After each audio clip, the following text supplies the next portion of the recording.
this morning. We'd also would like you to go over to a YouTube channel because we're streaming also, so you can see what's happening in the studio and get to see the faces of the analysts this morning. So do well to go over to youtube.com/ smooth 981 FM Lagos. Now you can subscribe to our YouTube channel so you can get to see the notifications there when we come online, and then you can be part of the conversation every time. Leave a comment there. We're sure to pick them up as we get on this morning. That said, good morning, Gbubemi. Welcome. Good morning, Omas. Good morning, Mr. C. Good morning, Lagos. Mr. C, good morning to you. Good morning, Omas. Good morning, Gbubemi. Good morning, Lagos. Now let's begin with the paper this morning and go over. Mr. C, do us the honors as we go to the Punch newspaper to get a better sense of this headline. National Association of Nigerian Students disappointed as the federal government suspends the students' loan take-off. What's happening to the goalposts at this moment in the middle of the game? Okay, thank you, Omas. I'm not sure the game has started, but the goalposts, as you've literally put it, continues to shift. So we must remember, let's go back to the origins. Sometime last year, I think it was about June, the current president announced the student loan scheme and promised Nigerians it will start in September. In fact, it was one of his aides, I think the chief of staff, Mr. Femi Bia Miller, who brought this to the attention of Nigerians. So Nigerian students waited with bated breath because a school session was scheduled to start in September, and September came and went, no commencement. It was shifted to October 2023, still no commencement. And I do recall, because I was speaking with Gbubemi downstairs, on the 14th of September last year, we took the story in this very room. And I did say that I could not see this scheme starting because I wasn't sure where the money would come from. 6 months later, we're still discussing it. Now, the Nigerian Association of National Students, they say that a lot of Nigerian students are disappointed. Now, the bigger question is this: why are they disappointed? Did any of them take the pains to look for a copy of the Act, to even understand the law setting it up and providing for the scheme? Because when you look at Section 12 of the Act, which provides for how it will be funded, 1% of the revenue from the Nigerian Customs Service, Immigration, and the FIRS is supposed to fund the scheme, in addition to 1% of all profits accruing to the federal government from oil and other minerals, which would include solid minerals. So here's the thing. For this H2 last year, and for those who don't understand the term H2 simply refers to the period between June and December last year.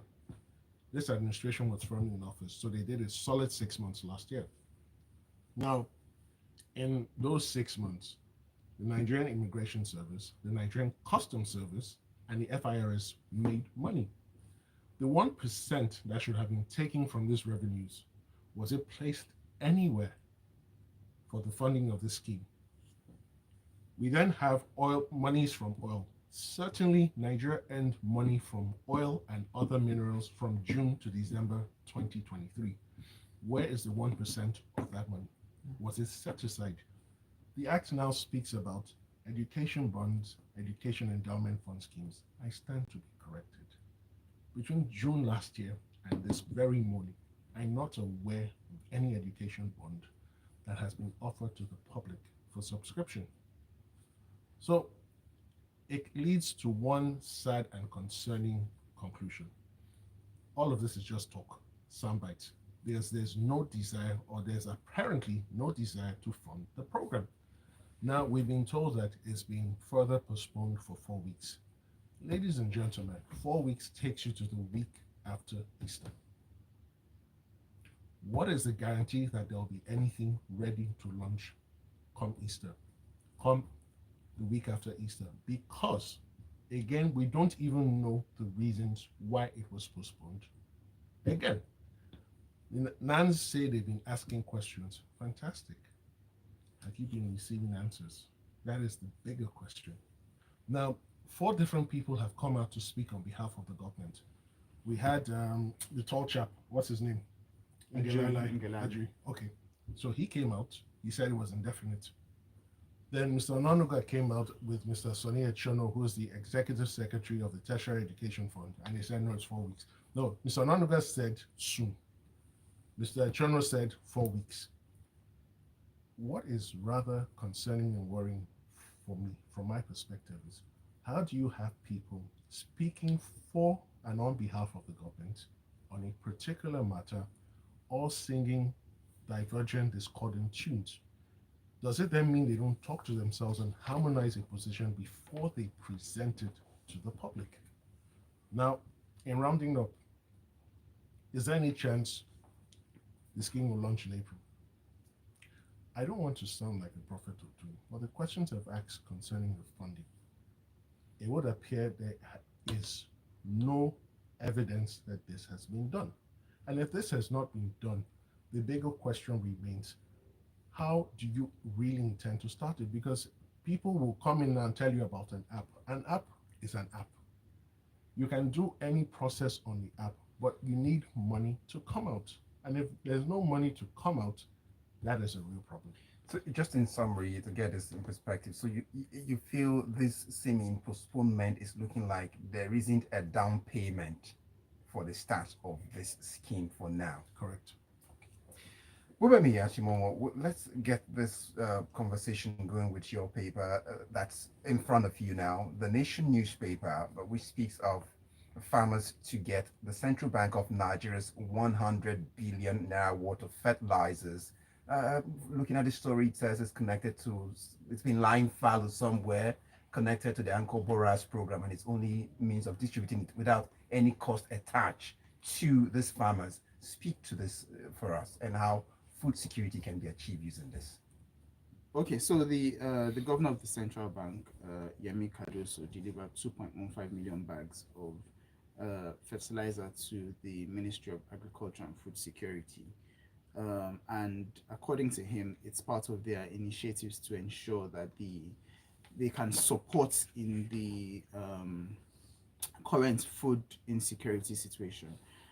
As we all know, the price of food has been escalating, largely in line with economic realities, and this is one of the CBN's initiatives in supporting the food security initiative of the government to ensure that food prices can be curbed in that sense. Although this isn't a quick win, this isn't an immediate plan, it's more long term, but that's part of their plan as well, to plan for the long term.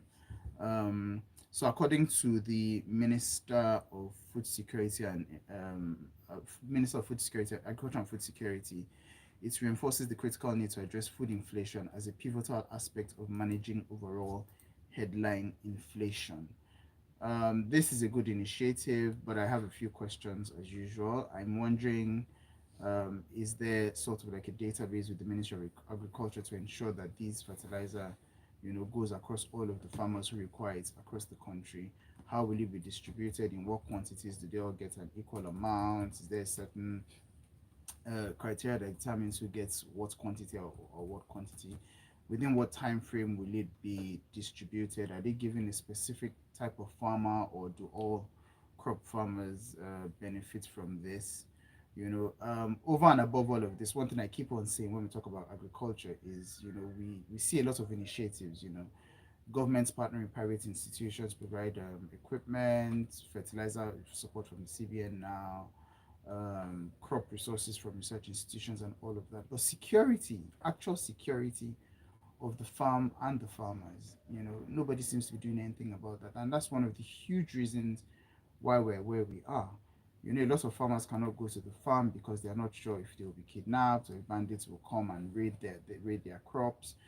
So production, farming and all of that has actually reduced, So yes, they'll receive these fertilizers, but what's the chance that the fertilizer won't just sit down at home? Because the farmer cannot go to the farm, and the farmer is afraid that if he goes to the farm, he's going to be kidnapped, and then if he's kidnapped, who's going to pay the ransom, So for me, those are more like the critical things that we need to focus on. It would have been nice to also hear, some sort of, should I say, assurance from security operatives, the police, the army, who's also supporting in this fight against terrorism, banditry, kidnapping, and all of that. What specific plans they have regarding all of this. So if the security of the farms and the farmers cannot be assured, really, you know, have we really even started? All right. Mr. C, it's seeming like you've got something to add to this, but as you would chime in on this, but I'd also like you to put this aside relating to the fact that in the past it's been said that the Central Bank of Nigeria should concern itself with banking and not dabble into agricultural matters. This singular act now, doesn't it look like, yes, it is like saying, yes, we're unbundling ourselves from agricultural matters and it should reside with the Federal Ministry of Agriculture. And Gbubemi in itself is asking, it's not sure if they have the data. Okay, so thank you, Omatseye. This is a question that plagued my mind. So I had to look at the Central Bank Act just to be sure. Section 2 deals with the objects of the bank. Nowhere in that section is anything connected or linked to agriculture mentioned. Now, the Central Bank of Nigeria has no business delivering, collecting, supplying, giving, or dashing out bags of fertilizer or agricultural instruments or equipment. They simply do not have that object. And now it's very tempting to say this, and I'm still thinking about it. This is ultra virus, their legal powers. So on what basis are they handling this business? And this is what got the immediate past governor of the central bank into trouble. No, but this is what they met on ground, and so they're trying to clear the urgent stable, no, isn't it? No, so Omas, the fact that you met this on ground doesn't mean you continue with it. Now you can argue that they're trying to clean the stable, but again, are they really trying to clean it? Because really and truly, right, if you want to hand it over, why is there a ceremony? Hand it over quietly. But time will tell whether they've truly handed over, or this is just a continuation from where the previous arrangement stopped. Okay, well, I mean, I'll get back to you shortly, but I need to clear this quickly with Mr. C. You said if they need to hand it over quietly. But it's been said that if you're to roast yam or corn for a blind man, you need to keep whistling. So you need to keep whistling so at least he knows that you are in the act and not chewing that which you should be roasting for him. Okay. So transparency. Okay, so you speak about transparency. I'll take you up on that. 2,150,000 bags of fertilizer were handed over. Who paid for them? Where's that money from? Is the Central Bank of Nigeria supposed to be doing retail lending to farmers? Now, these bags of fertilizers, are they grants? Do they expect to collect the money back? And again, if the answer is no, it goes back to my original question. Where did this money come from? What was this money originally supposed to be used or applied to?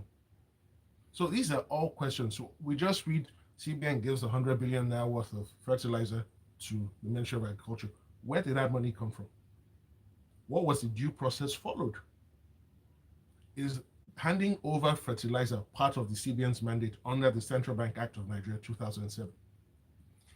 Well, Gbubemi, clear up the story, but there's a Chinese connection to this story which we see in there. I'd like you to just wrap that up for us quickly, where they say in terms of food security and all that, as you.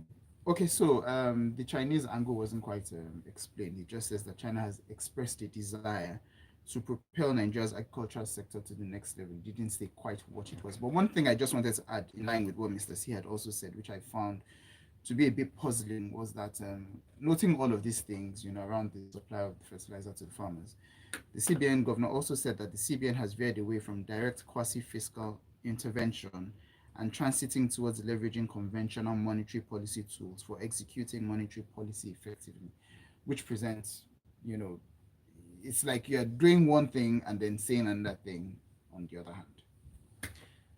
All right, we're rested there. Let's talk about power issues now. Mr. C, pick up the next paper for us, and that's the Vanguard newspaper, where the headline there screams, the federal government to address power deficit using alternative sources. That's, if we go by the source there, that's the Minister of Power, Adelabu. How so will they be able to achieve this, and what are these sources, according to the story? Okay, so the Minister of Power was speaking on Wednesday in Abuja, and indicated or informed the countries that this present administration was exploring the use of wind power, wind generated power, solar power, and then mini grids to address the power deficit in the power industry. And then he announced a proposed windfall and solar hydro project to be located in Lekki, Lagos, meaning the project has not been finished, it has not been commissioned. Now, there were no timelines as to when this said project will start, how long the construction period will last, and then when it's estimated the plant will come into commercial operations. Now, however, I will speak to the desire to explore alternative sources of power. And this is a good step because I've always wondered why we haven't done this before now. And further on in the story, we see that there's a 10 megawatt windfall station somewhere in Katsina State.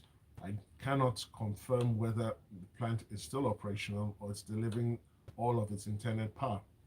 However, to resolve our power conundrum, it is clear we have to expand the sources of power from just water and gas.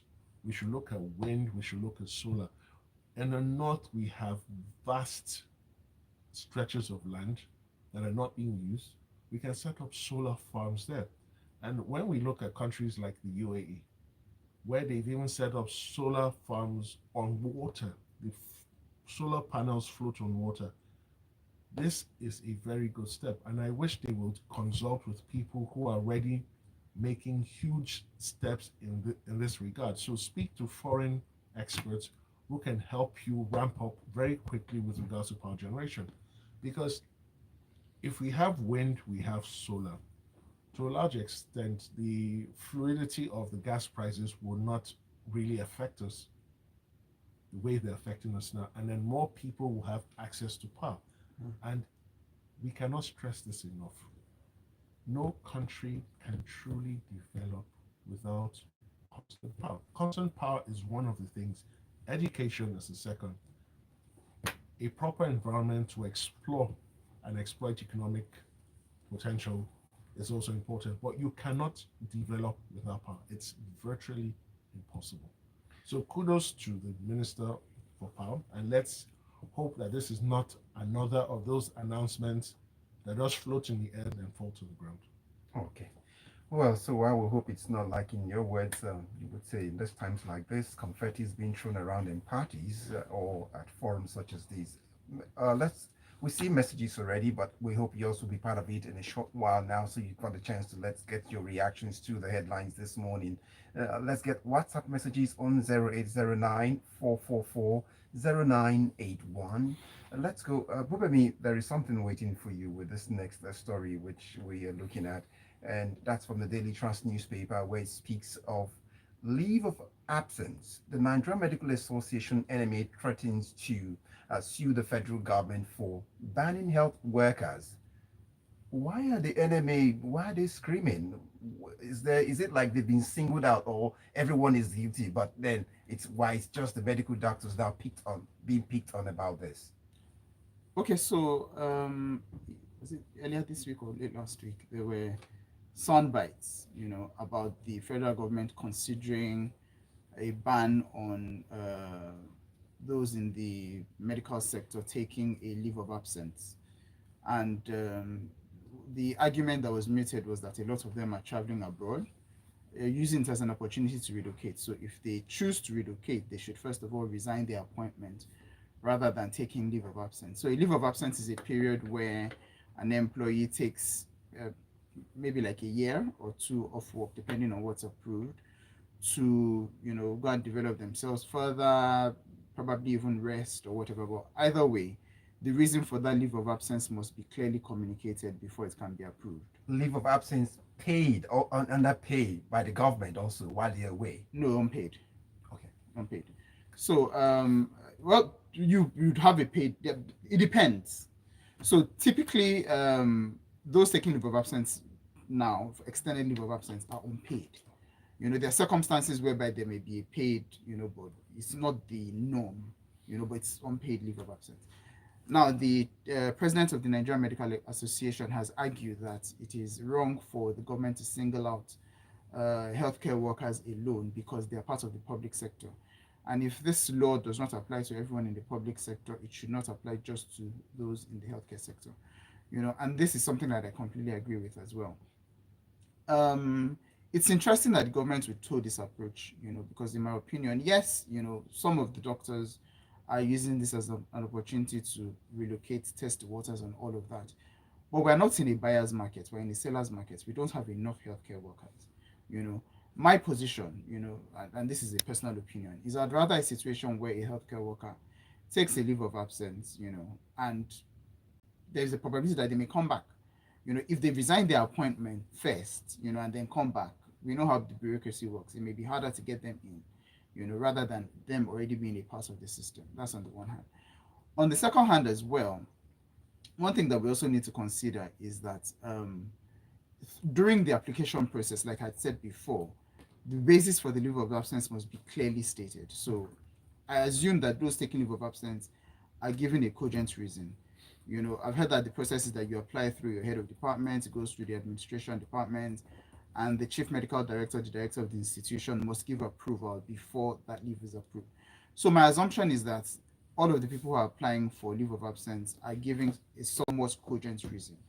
Now, however, if it is found out, and this is my opinion as well, if it is found out that these people who are applying for leave of absence are not being truthful in their applications, then the right processes must apply in determining their employment situation. Because if they've been dishonest in their application, then they must be treated in the appropriate manner, which with the civil service would um, handle such a situation.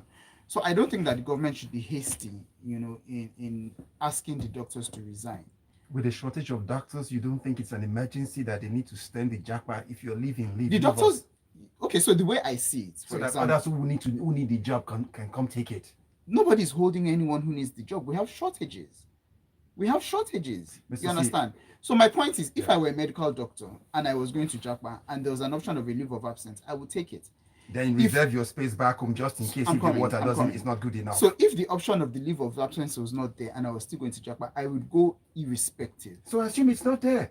So my point is, my opinion rather, is that it favors us to maintain status quo. All right. Because there's a possibility that some of them may come back. Oh, Mr. C. Very quickly, the only reason why this appears to be an issue for the government is because of the poor economic climate we find ourselves in. Fix the economy, fix the cost of living, the high cost of living, and you will find that people will not have a very strong reason to leave. Two, whether or not you ban it, remember that these doctors are also public servants. Public service rules apply. Have you amended the public service rules? Because it's extremely difficult to discipline a public servant, let alone terminate the appointment. But better still, do not push these guys to the point where, you know what, they resign. Because the next thing we're going to hear is, you can't resign. All right, let's see. A lot of message waiting. We've got still some more headlines to cover, but let's begin to reach out to the messages as much as possible. A.B. Bozimo would be from the sideline here, stirring this one up for us. It goes up. It says, Mr. C, if a 5 billion naira, a 5 billion students loan scheme was a priority in any way, well, emphasis on any, they could have funded it instead of the 17 billion for the constituency projects that went to 34 ranking senators in the budget. AB sent that one in. I've got the next one here. Let's go over to Ajayi Olonilua, who sent in this one saying, the indefinite postponement of the takeoff date of the student loans scheme shows lack of preparation of the administration to walk its talk. This scheme was part of the measures intended to cushion the effects of the reforms embarked upon by the government to rejuvenate the economy, but which has resulted in hyperinflation in the cost of goods and services. It's disappointing that this government seems to be experimenting with policies that it has not clearly thought through. Ajayi Olunilua's message. Then Gilbert Musa's message is what I'm looking at now, and from Festac. On the delay of the proposed Students' Fund, let us cast our minds back to 1967 when we had an effective bursary scheme for students in tertiary institution in Nigeria. Added to this came on an effective transportation scheme for all students in unity schools from the 1970s till late 1980s. And the question is, how did this laudable scheme collapse? We need to investigate before thinking of the students' loan scheme. Tunji says critical thinking is lacking in the government. Every government since 1979 has focused on fertilizers as the solution to our food security problems. It is not. Irrigation, storage, seed, logistics, security, those are the problems. Fertilizers solves nothing. Tunji. Deji's message: farmers will soon join the Jackpot race. What the farmers need is assurance that they will not lose their lives while doing what is passionate to them. Farming is not rocket science. Let the government start with mechanized farming, and I hope the fertilizer will be properly tracked and not end up with its terrorists making bombs from them. This message from Alausa says the CBN governor said, quote, consequently, we aim to enhance our partnership with the Ministry of Agriculture, thereby bolstering your endeavors to enhance food productivity and security, and ultimately curbing food inflation and fortifying our pursuit of price stability. So they intend to continue with the Emefiele strategy of supporting agriculture directly. Mr. C is on point. All right, I'll go over now to Mr. C. You need to help us touch on this one before we go. This one is money matters. And while at a time like this, when people are saying it's time to jerk up the price, the take-home pay to a more living standard, the Punch reports here saying 35,000 Naira wage award, 30 states default, labor fumes, pensioners threaten protest. Speak to this, Mr. C.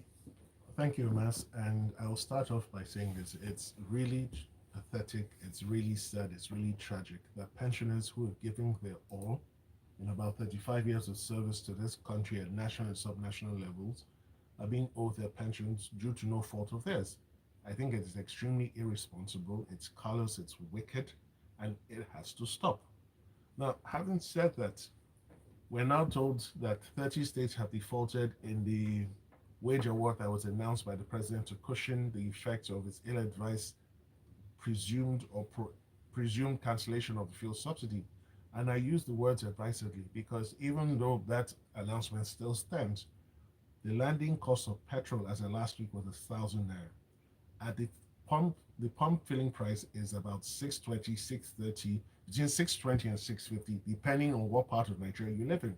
So that difference between 650 and 1,000, who is carrying that cost? Certainly it's not angels, it's the Nigerian government. In summary, now, no, so where we're going with this, a new minimum wage. There's supposed to be a new minimum wage coming in on the 1st of April. It is now crystal clear. It should now be crystal clear to labor, if it wasn't before now, that it's not happening. So I need you to just hold it there. I like Gbubemi.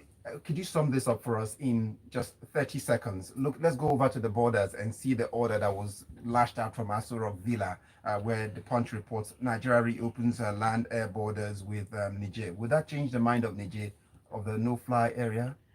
Well, I don't know. You know, at the end of the day, I think Niger stands more to gain than Nigeria. But one incidental thing I just wanted to point out was there was a news on the sideline that Nigeria has also secured $1.3 billion in financing to finish a railway line linking Kano to Maradi in Niger. So I'm wondering, does that have any connection with the lifting of the sanctions in Niger? Who knows? So very quickly, that proposed train route is what Buhari started. Then it somehow took a pause, and now we are told that $1.3 billion of funding has been collected. Now, this funding, is it a grant, is it a loan? And then two, what is the strategic importance of Maradi to Nigeria at this point in time? Short-term, mid-term, or long-term? That's where we'll leave it freshly pressed this morning, but not before we throw in a few more logs of your messages in. Anthony from Marine Beach says, it's good move on agriculture by the government at this time, but to avoid wasting the billions at the end of the day, the government must be proactive on 2 or 3 areas. 1, take a frontal approach on bandits killing farmers, embark on proper ranching initiative rather than roaming animals. 3, take a proactive step on the Lagdo Dam problem, especially with the increase in climate. That's it. And I find this next one, Rexy from Surulere. How you guys sit down in Ikoyi and know there is nothing being done on securing farmers across the country amazed me. Was it because there was a televised military operation securing farmers that we have food in the market from the last harvest? Rex's message. And I see a message from Ibukun. I see Joseph Menye's message. Thank you all for your messages. But I say thank you to Mr. C for your time once again. Thank you for having me. Thank you to Gbubemi for your time also. Thank you very much. And to you, I say we're not done yet. In about, let's see, some 13 minutes, we shall be back inside the grapevine where everything entertainment will be discussed. Stay tuned.